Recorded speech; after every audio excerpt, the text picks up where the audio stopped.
take it away. Hi, everyone. My name is Samantha Flournoy, and I am the New Orleans Food Policy Council Regional Director.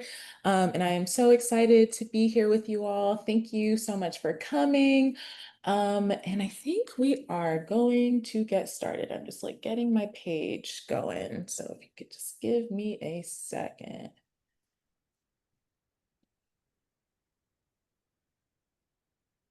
so I can be fully present.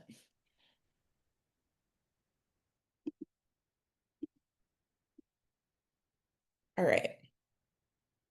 So if you are here, you're here for a reason, and I would love to know why. So in the chat, if you can drop, why are you here? And what do you hope to get out of our time together?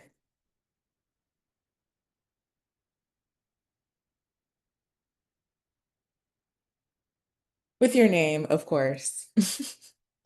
So name and why you're here. What do you hope to get out of our time together?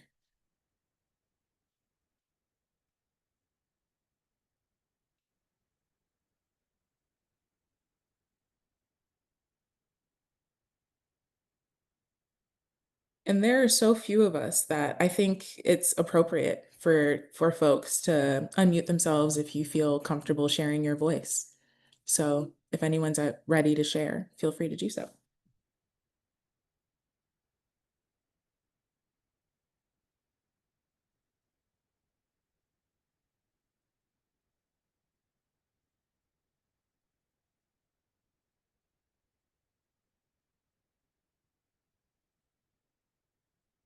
Hey guys, can you hear me?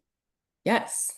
Hey, hi guys, my name is Hillary. Some of y'all here already know me, but I am the outreach coordinator for Recirculating Farms. I'm a young professional in the city, and I just want to learn more about food policy, especially on the federal level, the state and federal level. Great. Thanks, Hillary. So grateful to have you here.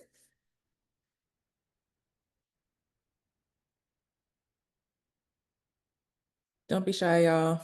I can't bite you from here.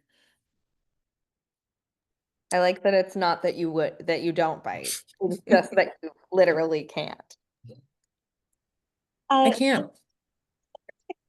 Vintage Green Review put me onto this. I saw that she had posted on her Instagram stories, and I've been trying to get involved with food policy, learning about the water table, sustainability, etc. Thank you. Could you say the name of this influencer again? Oh, it's Vintage Green Review, who owns the woman who owns the Vintage Green Review on magazine. Sarah is great. Yes. Thank you for sharing that. We've got some cool answers in the chat as well. I've been So missing that. yeah. Which thank you guys for weighing in either way with your voice or with your words. Cool. Thank you so much, y'all. And so I think we can like jump in. As we go through the content, feel free to ask us to pause. Once again, we have a pretty beautifully intimate group here, and we want to make sure that you're getting what you need out of this. So feel free to ask us to pause through the chat, drop your questions as we are going through this presentation. But yeah, so, we are calling or like created this training really as a response from the Soil and Water Conservation District supervisor's election, which, if you'll remember, was quite an interesting election that we experienced, right? It was the seventh of its kind in the state, if I remember correctly, and the first of our kind of its kind in the district. Which came with like, lots of confusion, lots of fact finding on our part to ensure that folks had the information that they needed. And the results was one, incredible turnout for that election, which we are so grateful for many, like everyone who came out. And two, energy toward really wanting to get involved in the food system, and in, processes that affect our daily lives. And so we really wanted to ensure that folks had the information they needed to leverage their voices, their power, and their skills in the appropriate places. That's not to say that everyone has their place, but there are ways in which our roles, our skills are best amplified and used if we show up to the right places. And so we are just trying to encourage y'all to show up to the right places if that's your desire. And so um, we're wanting to make sure it's clear to y'all, give you some suggestions on like how you can best create change, and then where are places where you can learn. So that's our why for providing this, and it sounds like we are aligning really well with the reasons why you are showing up. I think we can go. So here are some of the actors, I will say, who play different roles in our food system and in many systems. I'll just say that from the perspective of our presentation, we are pretty exclusively talking about food, but that is not to say that they are not operating in other spaces. So here are some of the many actors who are playing within our food system, and that we can interface at different times and at different levels. I would love to hear from y'all, like, which ones have you interfaced with to create change and which ones have you not? You can either drop it in the chat or feel free to unmute yourself. So the question is, which ones have you interfaced with to create change?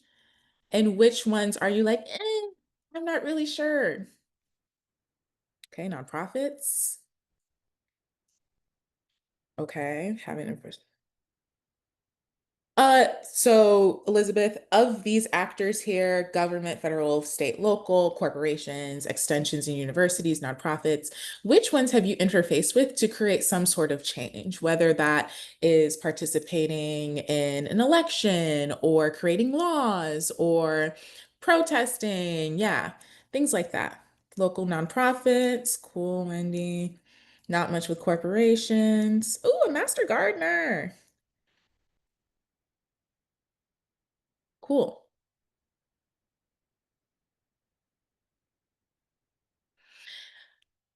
Thank you, y'all. And so these entities, these groups, these organizations, in some cases, and individuals have interfaced with systems to create some sort of change, but from different angles and with different methods. And so we're going to give you a quick overview of what each of these entities can and can't do, or what they're responsible for. Okay, so let's start with nonprofits.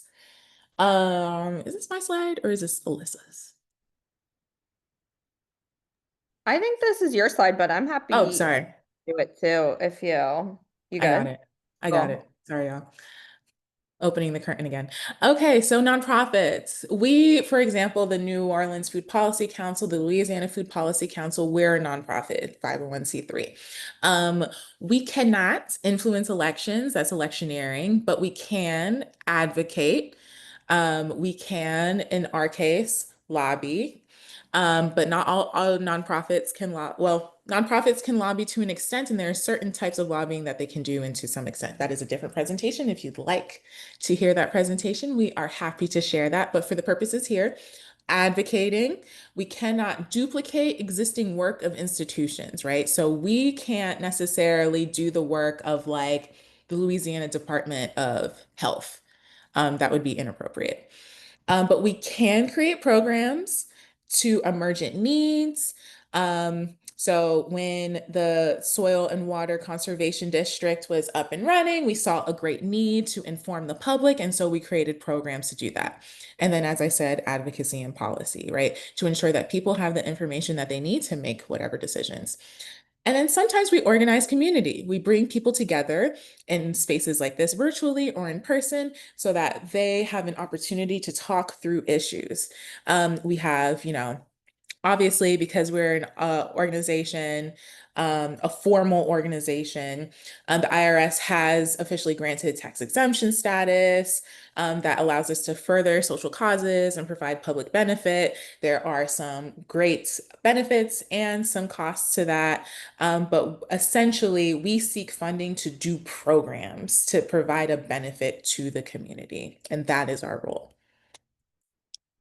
Next slide. I think we wanted to touch really quickly on too, just like what some of the just to name that some of the shortfalls in nonprofits as a system as well that people might pick up on is that like oftentimes nonprofits can sort of fill the role that government has filled and create sort of like a public-private partnership.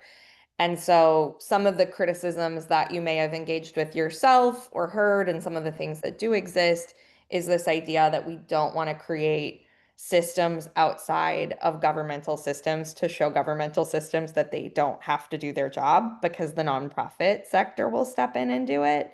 And so that is one of the things that we always like to mention when we're talking about how nonprofits interact with, community organizing, is that they shouldn't take the place of people speaking for themselves. They're meant to be like conveners and provide backbone support, but they shouldn't replace either government services or like individual civic participation.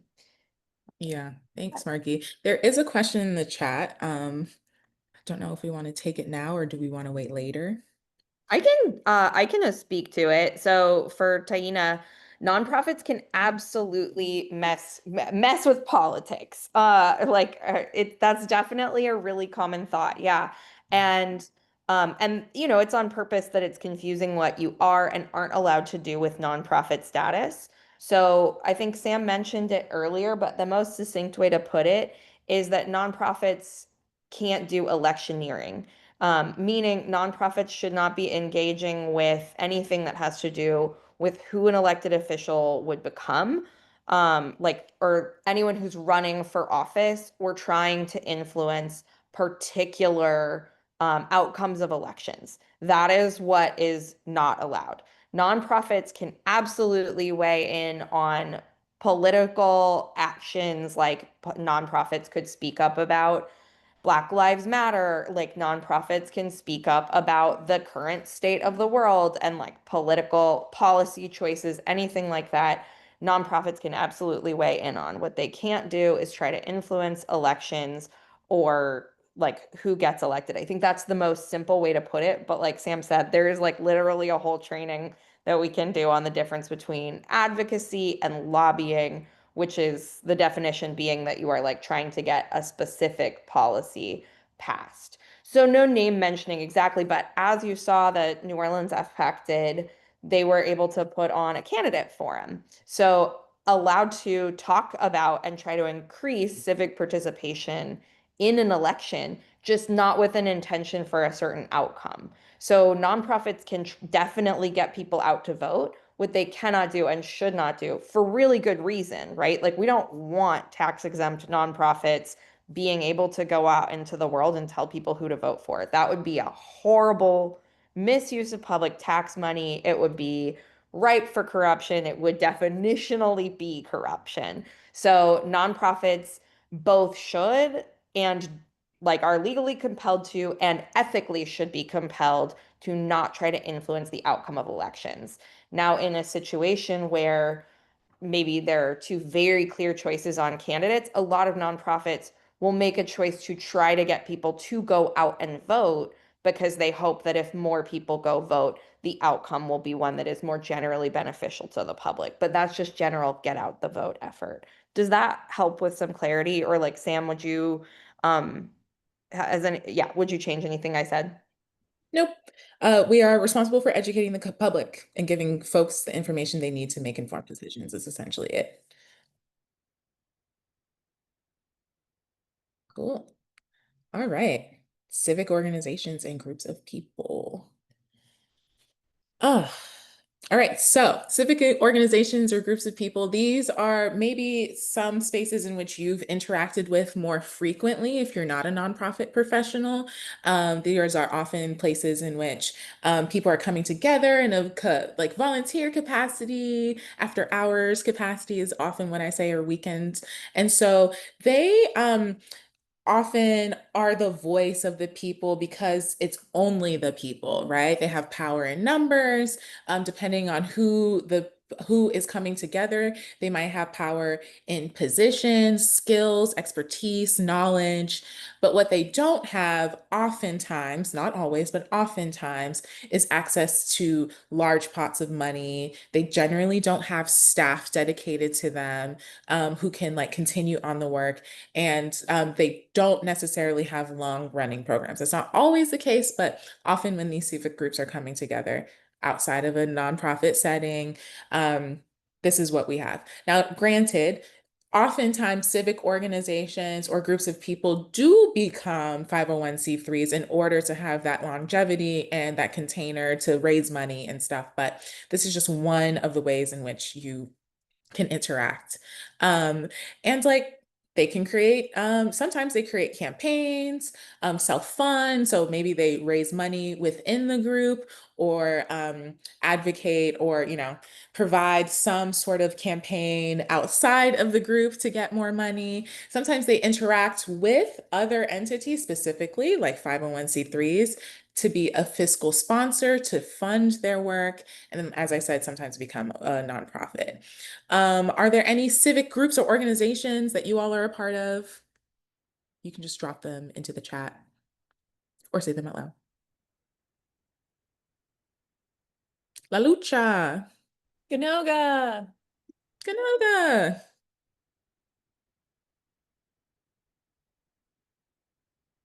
Great.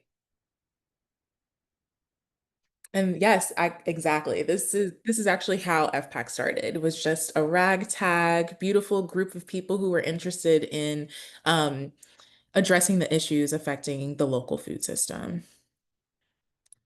Awesome. Let's go to the next slide.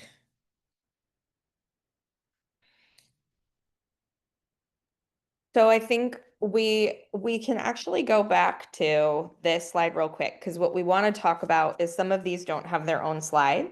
So with government and like with the government, the ways that we want to engage government and some of the distinctions that some of you all might know with the federal government, or within the government, sorry, let me reframe, is that we have federal, state, and local policy.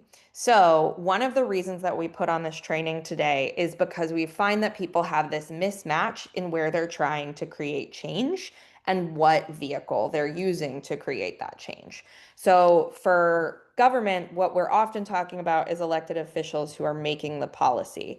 And just throwing you back in your head to like civics class in high school, the federal level is the highest level of our government in the country. It is the DC level. It's where all of the federal policy is being made that sometimes mostly impacts states, but sometimes states can have preemptive laws that are different, and there is some state control within our governmental system. So when we lobby at a federal level, or when we try to impact change at a federal level, that's often from going and speaking to our members of Congress, or if you're part of like a civic group or trying to get out and vote on your own, that's through trying to change who is an elected member of Congress or the president. Um, when we're talking about on a state level, then we have state legislature, which is bicameral. It's got a House and a Senate. And there are many more legislators that come to the state legislature in Louisiana than there are Louisiana legislators on a federal level, right? So smaller changes happening on that state level. So you can impact state law when you are acting on a state level. State law is obviously only going to govern Louisiana, so only so much change can happen via state law. And we'll talk about some case studies of wins in just a little while. But then local government is going to be the smallest level, and it's also going to be the level that is most easy to influence. So the impact might be smaller, but our ability to influence local policy is bigger. Let's think it through in terms of federal policy is the hardest to change, and it requires the most effort from any of us to change it. And that's why it requires big bodies of organizing, often those large institutions, often corporations or industry can really impact that federal government level. It is harder for civic groups to impact a federal level because they don't have the backbone support, longevity of staff, or big name recognition as much. Nonprofits also have a bigger ability to impact federal programming or federal policy because they have budget and staff to fly people there to talk to and lobby and advocate.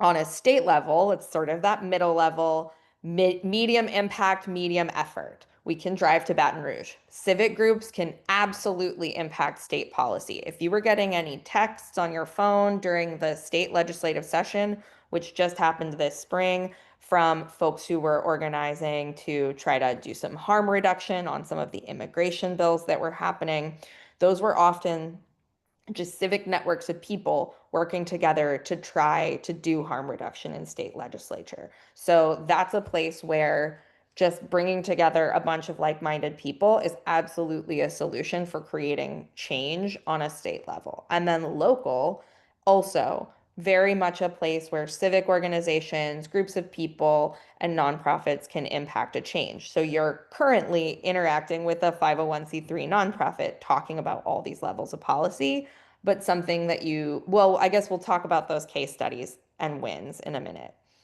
For corporations, you might wonder, and everyone said in the chat, like, I haven't interacted with corporations and industry in that way.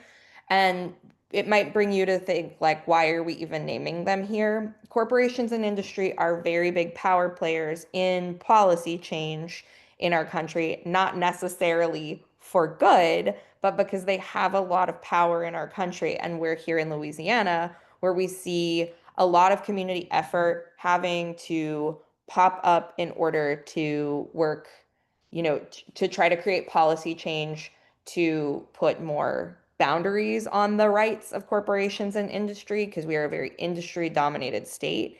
And simultaneously, those corporations and industries are doing the same kind of policy and advocacy that we need to be doing as civic organizations, nonprofits, and groups of neighbors to make sure that we're matching their energy and effort in talking to the people who make policy and law.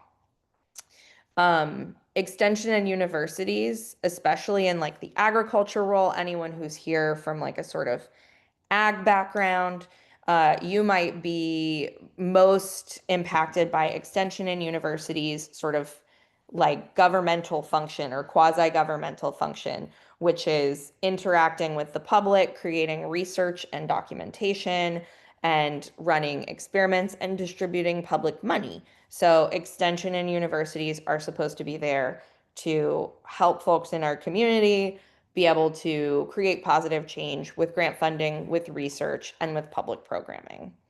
And so that is the other of the slides. So I'll bring us back to that final slide, Sam, and pass it back to you. So as Margie really helped really hone in, these distinctions matter because these folks, these groups affect the system in different ways. And we can interact with them. Our role is interacting with them appropriately given those differences.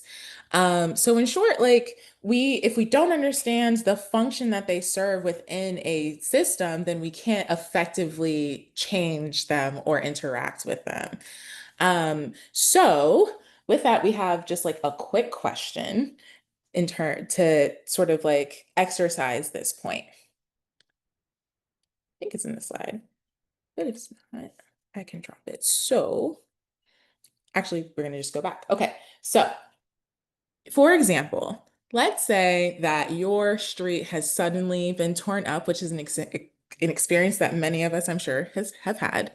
It has gone for weeks on end, months on end, maybe even a full year, and you are fed up. What entity or organization who would you reach out to address this issue of your frustration, either to air frustration or to look for, yes, a local council member. That is correct. And you would want to go to your specific district's council member or the planning department and get information on how long this thing would be, this project would be. Okay, how about this? Who would you go to if you were concerned about sewage and water board? Your bill has been wonky, crazy, and you're just like, I'm fed up with this.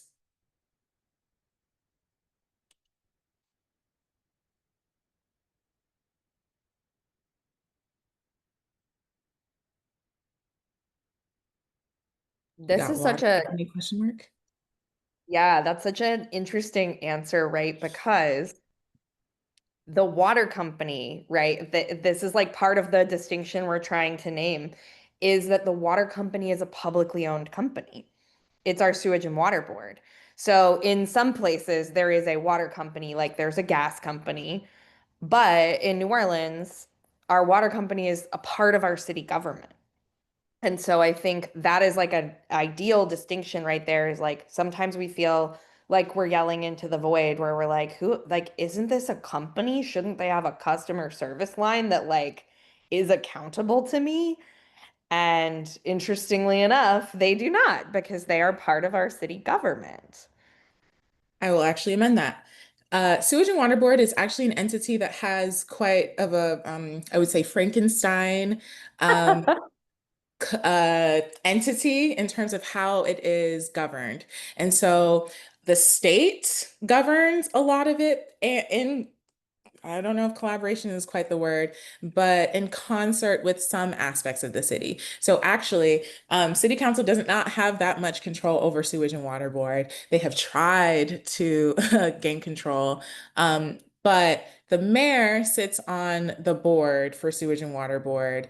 So they have some power, just a bit though. City council does not have that much power, but they do interface with the mayor. And then the state is also an entity that interfaces and governs sewage and water board. So that was actually a trick question in a lot of ways. But your best bet is to talk to your city council member so that they can help you navigate your bill.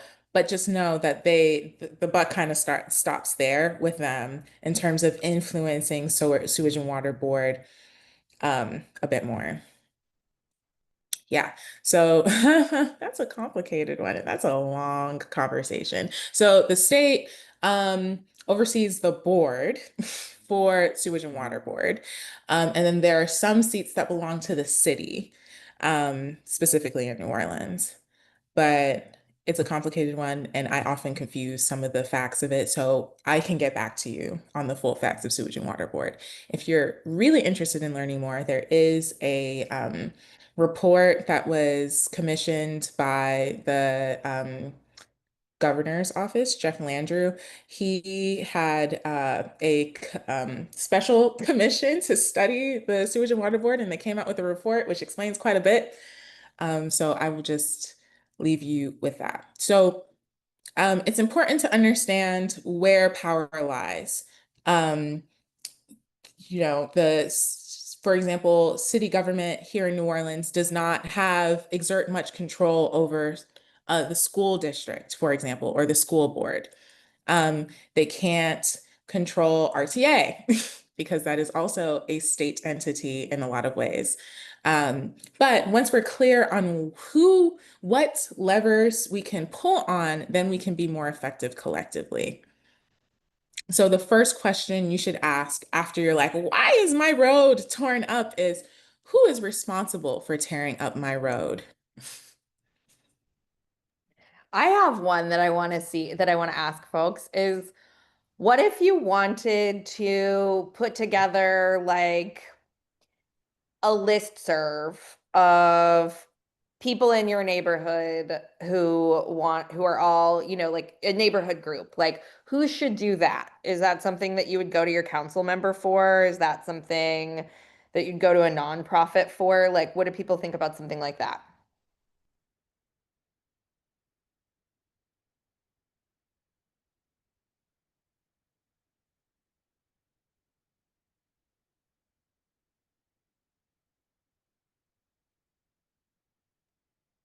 No idea. Yeah.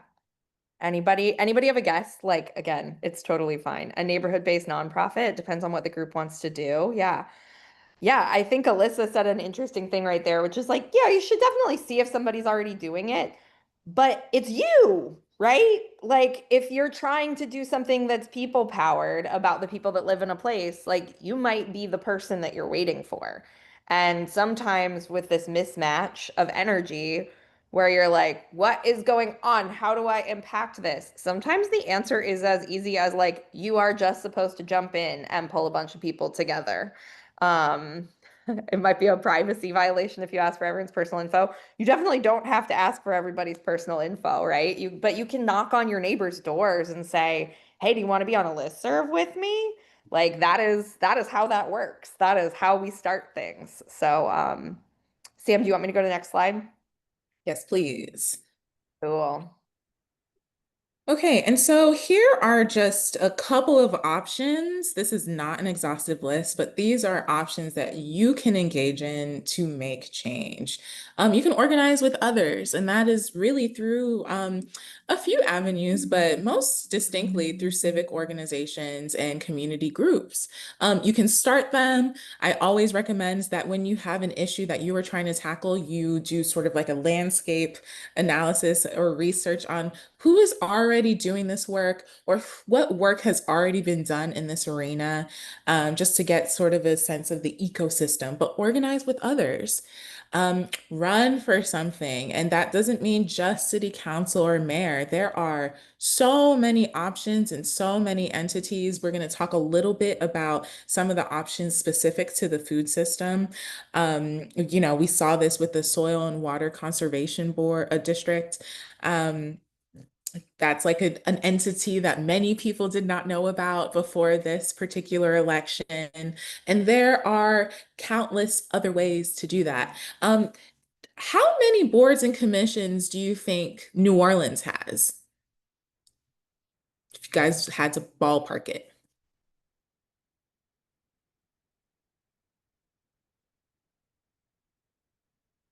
I'm gonna guess 35. 35, okay. 37, 50, 50, y'all.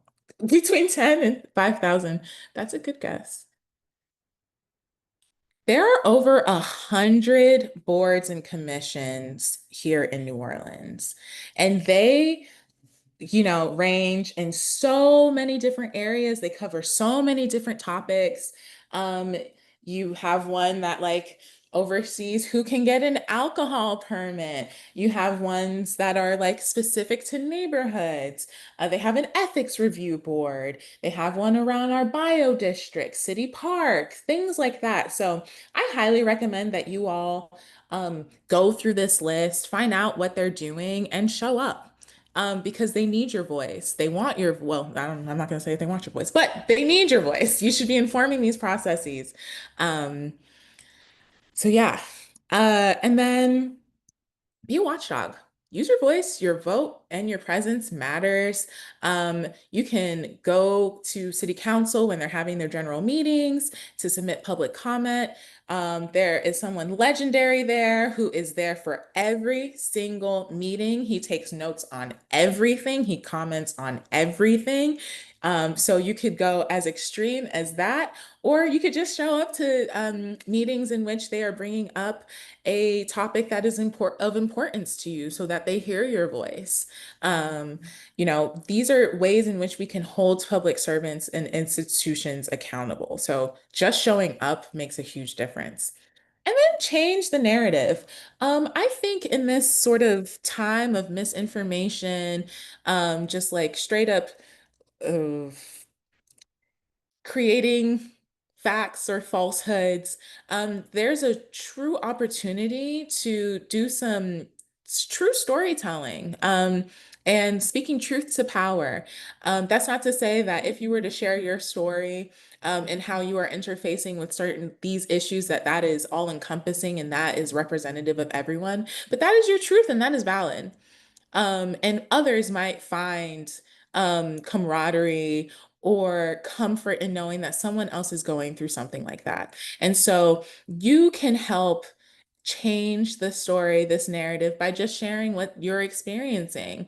And then find others who are experiencing that as well. And that sort of loops back to organize with others, right? Just because you choose one doesn't mean you can't choose another.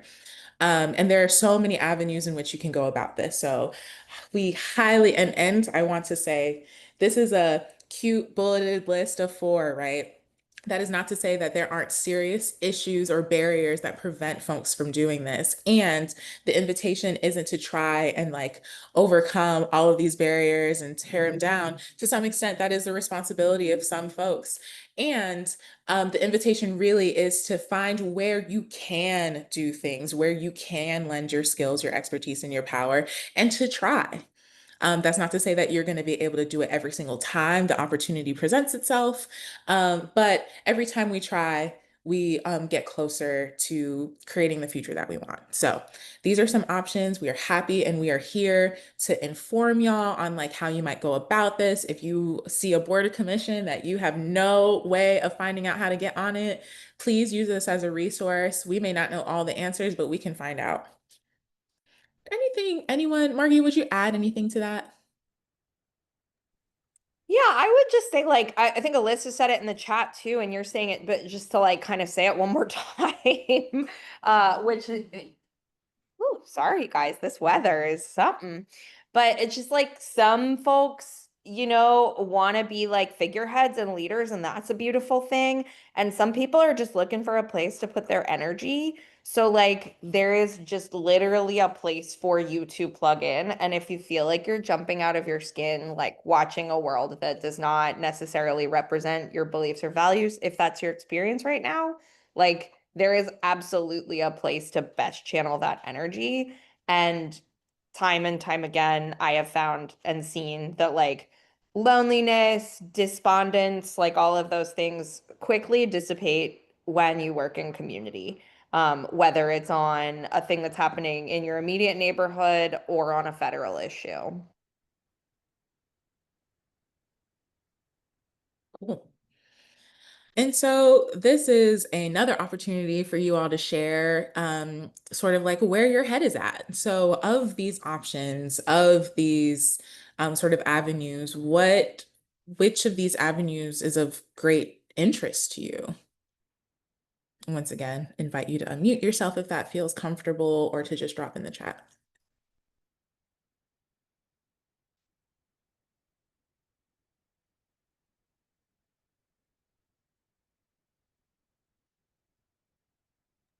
We can jump into some case studies of wins that might get people's like brains turning a little bit more and leave that question hanging, like as a like continue to answer it, not as a we're moving past it, but like maybe some of these next things will spark curiosity for you. So we've been in this sort of like noodly theoretical phase of like, who are all these people? How do they connect? And trying to give you guys the theory, but we can drill in really quickly on some like real ways that communities and things have changed, and that might help take everything you've just learned and really put it in practice for you.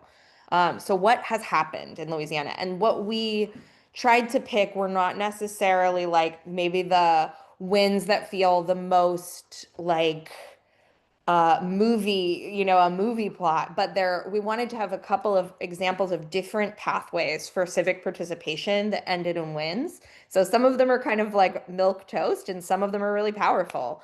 But the first one we wanted to talk about, like how people got together and made something change, is the Wallace Grain elevator. So this is a story of people coming together, that the civic groups and people thing that Sam mentioned, and eventually worked together for so long that they became an organization together, a 501c3 nonprofit. The Descendants Project now continues to organize in the community. But the community and organizations of like the Descendants Project, the National Trust of Historic Preservation Center for Constitutional Rights, and Tulane Environmental Law Clinic all came together around this topic. So it's the community calling in organizations and asking for help and support, but it was community centered and led by the community.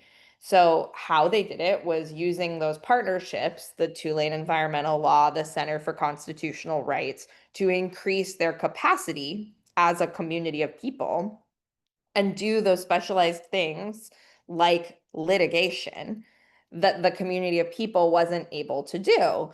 And that litigation, by people working together and tapping their networks, that litigation that was then handled by Tulane Environmental Law Clinic and the Center for Con Rights, um, was that they sued to challenge the zoning designations. So we're impacting parish or municipal government, which for us in Orleans would be like the city government, because our parish and our city are indistinguishable, but in other places you're going to actually have a whole nother level of government, which is parish and your city or town. And the permit decisions that came from the Corps of Engineers impact assessment. So they did this by working together to bring all of those connections to one place, but also by continuing ongoing public education and engagement. So with town halls, with virtual press meetings, with press conferences, with listening sessions, and then also with joy and celebration in the neighborhood. A very similar fight that's happening right now is the grain train fight that's happening in the lower Ninth Ward. And some of the same partners are coming to the table based on some of the same partners are coming to the table based on the model of organizing that what is now the Descendants Project came up with here. So the Center for Constitutional Rights now is engaged because they have a better understanding of the context of industry organizing in South Louisiana. Tulane Environmental Law Clinic has a win under their belt that they can look to in the Wallace Grain Elevator and be able to understand how these permit processes work. But that's a community of people who felt helpless when faced by industry. And instead of just going, we don't know where to turn, they continued to work with one another and start to tap those institutions, educational institutions like Tulane, larger nonprofits, and each other to just keep building out that circle. And why? Why did this happen? So industry is about making money really, really fast. And so if you delay the development of industry, they start to lose the amount of money that they might be able to make. And sometimes just getting a project to delay makes the cost benefit analysis of that project no longer good for industry. Unfortunately, it requires a lot of pressure to get government to not side with industry because industry is very important and impactful when lobbying and often makes campaign donations. So you need a lot of people with a lot of shared strong voice to get government to choose people over industry, which is why you need to work with the biggest table of people possible. And you need to make sure everyone shares messaging and understands how you're moving and what you're doing. Because if 10 people in a neighborhood don't want something to happen and they try to go get their senator, to oppose it, and their senator has, let's say, donations from that corporation, their senator's not going to choose the 10 people in the neighborhood over a campaign contributor. But if every single person in a senator's district says, absolutely not, we won't elect you again if you support that project, then they might go, well, my donor needs this, but I'm not going to stay in office if I support it. And so then the calculus can shift. Or if every single person in a district is mad about something that ended up happening, then that person doesn't get elected again. Lots of community support has to follow through and monitor the process and watchdog and apply pressure to elected officials so that they start to question their support of industry. That is also a really good reason for civic groups and nonprofits to always be looking at transparency in politics and in government, making sure that campaign contributions and campaign finances are not swaying how our politicians vote and behave. So that is an example of how a group of people came together and impacted industry using governmental process and eventually formalized into an organization. The next one that we have is people remaining disparate, not creating an organization, and impacting state policy. So the Louisiana Floral Bill. The thing that happened here is a bunch of florists have for a long time thought that the policies that were impacting florists in the state of Louisiana were inequitable.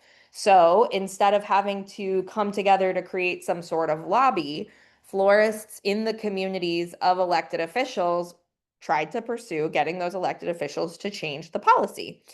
A community of growers, flower growers in Southeast Louisiana, got together and said, oh, we really want to support this policy change. So what that policy change was actually removing some of the licensure to be able to be a floral arranger, or to be able to be a florist. So there was a test that people had to pass, or there is a test that people have to pass, in order to become an arranger of flowers, to arrange more than 3 types of flowers at a time. Why does this policy exist? It existed to keep the floral industry more competitive. And frankly, it existed because of institutional racism. There used to be a visual test as well with how flowers were arranged. And the ACLU actually fought that some years back and got that turned over. It was a way for mostly white florists to be able to have a way of keeping the community pretty insular and making sure that like floral arranging was not a career or a position that was open to everyone, because they were the board that was approving or denying people's applications based on this test. So florists came together, the New Orleans Flower Collective, which is an like completely a civic organization. It's just people who work together on a shared cause, no backbone, not a 501c3, like a ragtag group of people who just like each other and share interests. And then I want to call out Devin, who works for Sprout, and at the time, New Orleans FPAC, now works for Louisiana FPAC, but just kind of made sure that everyone was aware of this policy moving and called people together and got people to submit comments. And they seized the opportunity. They found this fun little windfall of like, oh, this law might change. Like, let's just get people together. And we followed the progress of the bill and kept everybody updated and built direct contact and relationship with the legislator who was sponsoring the legislation, which is Representative Bayhem. And so the ultimate result was that Representative Bayhem did what we call whipping the votes. What that means is like going around and making sure that you have the support that you need. You're like whipping up people into a frenzy and being like, you're going to vote for my bill, right? You're going to vote for my bill, right? If you've ever watched like Succession, it's that thing before they get into the boardroom where they're like, this person's going to side with me and that person's going to side with me and this person's going to go with them. So you have to like figure out who's going to vote for your thing. And that way, you know whether or not your thing is likely to pass. It's also what we saw happening with the big, beautiful bill, where they were saying they don't have the votes or they do have the votes. They have the margin is too thin. No one knows how this person's going to vote. So the act of getting everybody on the same page to like get something to vote through is called whipping the votes. The ag commissioner signed off on this, which is important because that office is the regulatory office. And that showed that there was not just opposition, like that the opposition to changing these policies was only coming from the florist lobby and was not coming from the people who were like growing the like larger community of Louisiana. You don't need to protect people from a floral arrangement that was not arranged by a licensed florist. Nobody's going to get hurt if your flower arrangement is like not as good. And the other angle that was discussed with this is like, that's how capitalism works. If someone's not good at arranging flowers, then they won't get a repeat customer. But it's not like a phlebotomist where they're sticking you with a needle and they have to have training. Their business won't thrive if they're not good at doing what they're doing. So I think that was part of the messaging too. It was like, if you love capitalism so much, then let it do its thing here. You don't need to regulate the floral design industry this much. So that's people impacting state policy. And then the next one is Grow the Good, which was this wonderful policy win. And it's how organizations can come together and enact state policy change. So that the last one is how people and civic organizations can come together and enact state policy for the better. This one is how groups of organizations can come and enact policy for the state together. And we actually have the pleasure of having someone who was way more involved in this in the room. And so I'm going to ask if Alyssa, sorry to put you on the spot, you can turn it down, but do you Sure. want to talk about how Grow the Good went? Yes, I also want to apologize that I have that there's a misspelling in this slide. But yeah, so Grow the Good, we came together with Market Umbrella, Breda, which is the Baton Rouge Farmers Market Organization. It was New Orleans FPAC at the time. We didn't have Louisiana FPAC yet. And Louisiana Central and a bunch of other partners who run farmers markets. And what we did is we asked the state legislature to please give $1 million to SNAP matching. So like matching, food stamps at farmers markets. And we pitched it as a farmer program.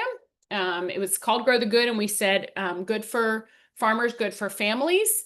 And we literally had policymakers, Republican and Democratic policymakers, falling all over themselves to co-sponsor this bill. We did a farmers market at the Capitol building where we gave policymakers and their staffers tokens. And we said, here, pretend that you have $10. Well, here, we're going to match it with $10 more. And we had farmers there that they went and spent these tokens with, and then they got to take their food with them. So they got to literally see and experience how this would work, like in a real world sense. Because when we were just explaining it to them, we were like, well, there's these tokens, and tokens are like an alternative economy for farmers markets. And then you can double them, and then the farmers get twice as much, but the people only have to spend half as much. And it was a little confusing. So we just brought it to the Capitol. And they did not give us our full amount of money. Instead of $1 million, we got $895,000. So I still think that's fine. And then it was funded for 2 more years since then, which has been a great sort of experience. Thank you, Alyssa. Sure. I was like, why would I talk about this when you were in that room?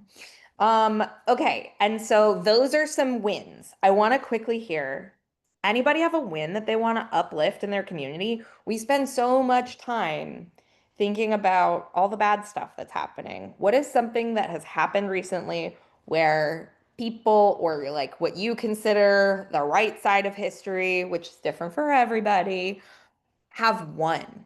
Tell me a bright spot in your life lately. You've got them. Don't even.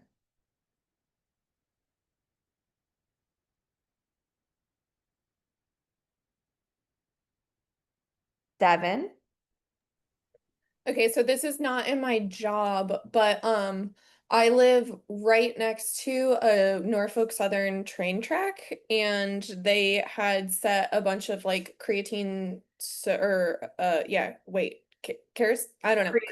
Creosote. Creosote. Like creatine is like a workout thing. Creosote soaked ties behind, like on the tracks behind my neighborhood for like months. And I live right next to a restaurant too. So the restaurant, myself, and then my neighbors, who had all been frankly complaining to each other about it, were like, let's do something. And we all wrote a letter to our representative together. And then those ties got moved like literally within like 3 days. Something worked. Things work sometimes. One that I'll name, it's still ongoing. I named the grain train happening here in New Orleans right now. That's the neighborhood that I live in. And I will say also that our neighborhood put together a letter writing campaign, interesting, to write the EPA and ask for a permit review and make sure that this project actually like had their permits reviewed for what the environmental impact on our neighborhood would be. and 700 letters got sent to the EPA. Apparently, it was the most that has been sent for asking for an environmental review from a neighborhood, and we're going to get an environmental review. So that means that like the EPA is going to actually look at what the environmental impact on our neighborhood will be from this grain dust that'll be here in our neighborhood. But I recognize that that's two policy wonks who have now said their win. So I really want to hear from other people. And thank you for sharing, Devin. That's not me. I wanted your story.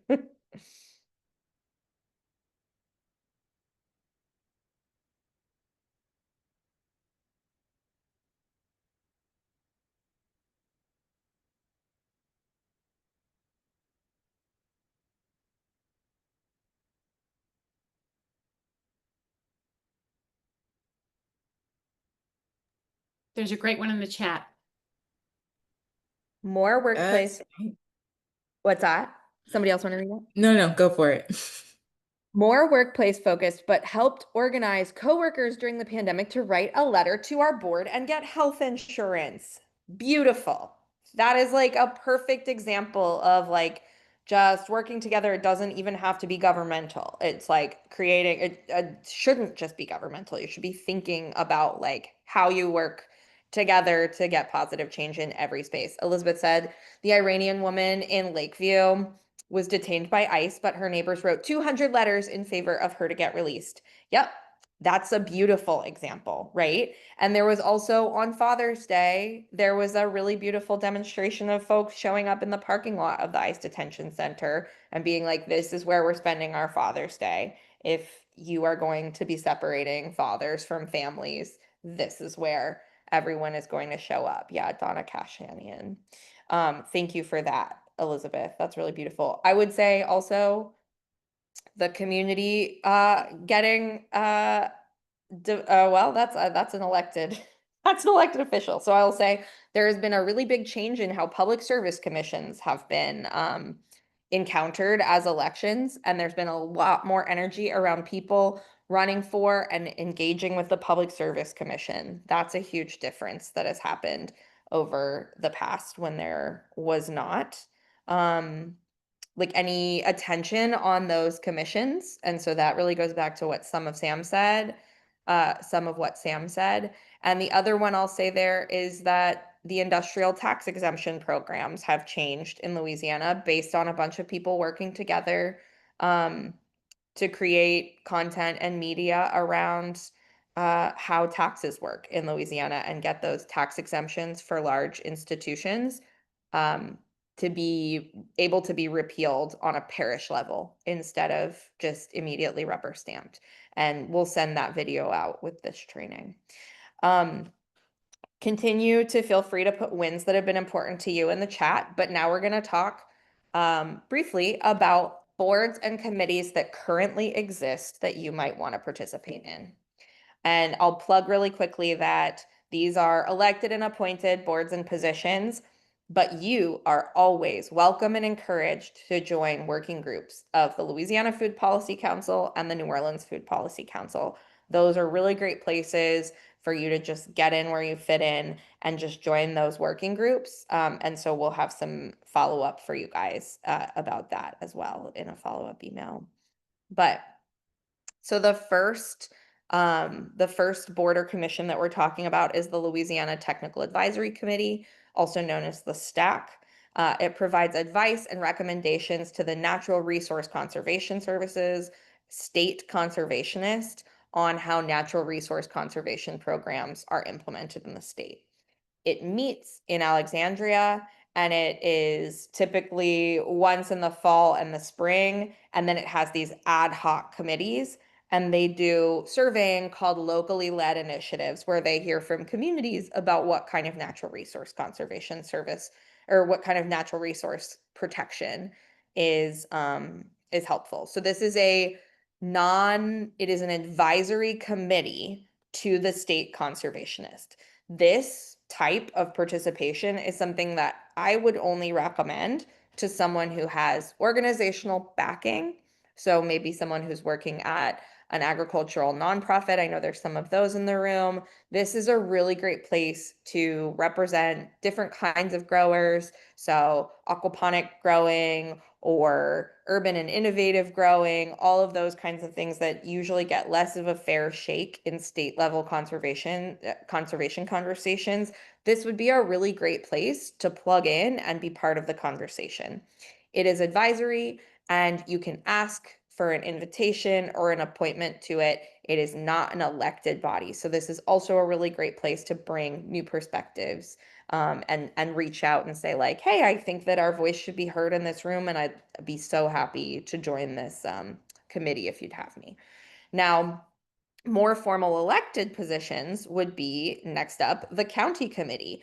So county committees are elected bodies of farmers that represent the farmers in their quote unquote county. For us, it's usually a multi-parish county committee.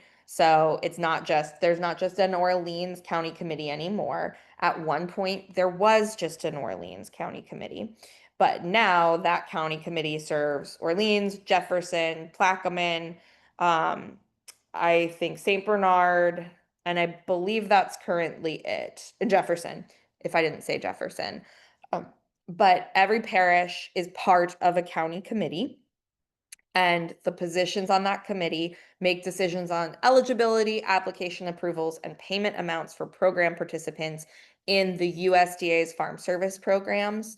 They ensure that policies are applied fairly and consistently across the county, parish, and they review producer appeals on program decisions. They also have the authority to reverse or uphold decisions made by the FSA staff. So that's governmental staff that this county committee essentially is like the boss of.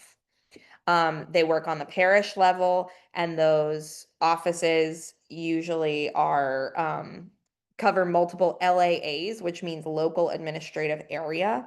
And they're broken into an executive committee session, which is closed, and then a general meeting, which is open. I would always recommend that folks go to a general meeting to see if participating in a committee like this is something that you think is a good use of your time. Because throwing back to earlier, not every space is the right place for you to plug in. A county committee room is going to be very policy dense and policy heavy. So if someone is feeling really on fire about maybe say immigration raids, and they're really wanting to show up for their neighbors because of immigration raids, the same energy might not be matched by going to a county committee room and hearing about like what kind of paperwork a farmer needs to figure out how to fill out after a storm. But then there are nerds in the world who are like, I want to talk about what kind of paperwork a farmer needs to fill out after a storm. So everybody's different. That's what makes the beautiful tapestry of humanity. And if you have a lot of time on your hands, you can actually be both people. You can actually be a direct action person and a policy weirdo. But then one person is appointed as a chair of the county committee by a vote of the board, and that rotates annually, and the committee votes equally. So everyone's vote counts as the same amount as each other's, including the chairs. And then lastly, the thing that the energy that we recently saw in Orleans Parish is a soil and water conservation district. So it's very similar to a county committee. It is just quasi-governmental essentially, whereas a county committee is the governing body for the Farm Service Administration, which is a subdivision of the USDA. A soil and water conservation district is not a governmental organization, but it is managed by the Department of Agriculture and Forestry for the state of Louisiana. It comes from a time when governmental trust was really low, but conservation needs were really high during the Great Depression and the Dust Bowl. People did not want to let the government onto their property, but they wanted to be able to do conservation because the Dust Bowl was, definitionally about there having been poor soil management and poor soil health in our country. So they deliver technical and financial assistance to farmers, ranchers, and landowners, and they administer state and federal conservation programs. But as we have, as 100 years has passed, and I guess governmental trust is higher, even though who knows where we're headed next, The NRCS and state agencies have started collaborating with these soil and water conservation districts or citizen boards, and now they're almost indistinguishable from governmental boards, which is why they do things like hold public elections. They define their own districts, and there are monthly board meetings which have formal voting processes for those districts for the supervisors board. So, why does this matter to you? Because we all need to be participating in public life in some way, which can be as simple as bringing your neighbors extra eggs, and it can be as complicated as being the comptroller for your city. But there is an imperative for all of us to live in a larger community, right? That's how any of us thrives, makes positive change, or like builds the world that we want to see. So whether you want to be making positive change in your workplace, like we saw in the chat, by making sure that all of your coworkers are covered by healthcare, especially during a pandemic, or you want to be changing the way that the sewage and water board works. There is a place for you in broader participation, and we want to help you find it and not kind of turn your wheels or spin your wheels, and instead get worn out trying to figure out where you fit in. So we have we can end a little bit early, but we also want to create space for questions or for people to kind of share the things and the challenges that they see, and we can workshop the ways that you might be able to find, channels for change in those things. So if there's something burning in your head about like, well, I've wanted to change this thing and I feel like I'm going down the wrong pathway, this is totally a space to think about that with people who kind of keep their heads in community organizing on a daily basis, but also any questions about anything that we've shared. So I'll shut my mouth and see what comes from the audience now.